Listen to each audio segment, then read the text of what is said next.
10 साल बचत के बाद खरीदी गई 8 करोड़ से जायद की फरारी मिनटों में जलकर राख हो गई। ये वाकया जापान में पेश आया। किसी भी शख्स के लिए बरसों बचत के बाद ली गई कोई भी चीज़ इंतहाई अहम और ख़ास होती है, लेकिन हाल ही में जापानी शख्स की ली गई करोड़ों रुपए मालियत की लग्जरी फरारी खरीदे जाने के फ़ौरन बाद ही जलकर राख हो गई।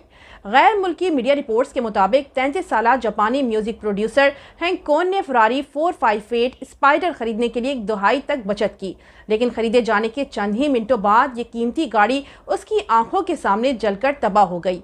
इस अफसोसनाक वाक़े का इतराफ़ जापानी म्यूजिक प्रोड्यूसर की जानिब से एक्स पर किया गया। ट्विटर पोस्ट में जापानी प्रोड्यूसर ने लिखा कि मेरी गाड़ी फरारी डिलीवरी के 1 घंटे बाद जल गई। ऐसा लगता है कि जापान में मैं वाहिद शख्स हूँ जो ऐसी परेशानी का सामना कर रहा है। गाड़ी के मालिक हैंक कोन ने अपनी पोस्ट में बताया कि मैं टोक्यो के शोटो एक्सप्रेस वे पर गाड़ी चला रहा था जब अचानक मैंने अपनी गाड़ी से धुआं निकलते देखा। मैंने गाड़ी फौरन रोक दी और कार से बाहर निकल गया। इसके अगले 20 मिनट के दौरान मेरी गाड़ी जलकर राख हो गई। यहाँ तक कि सड़क पर जाती दूसरी गाड़ियों ने भी इस मंजर को देखने के लिए अपनी गाड़ियाँ रोक दी।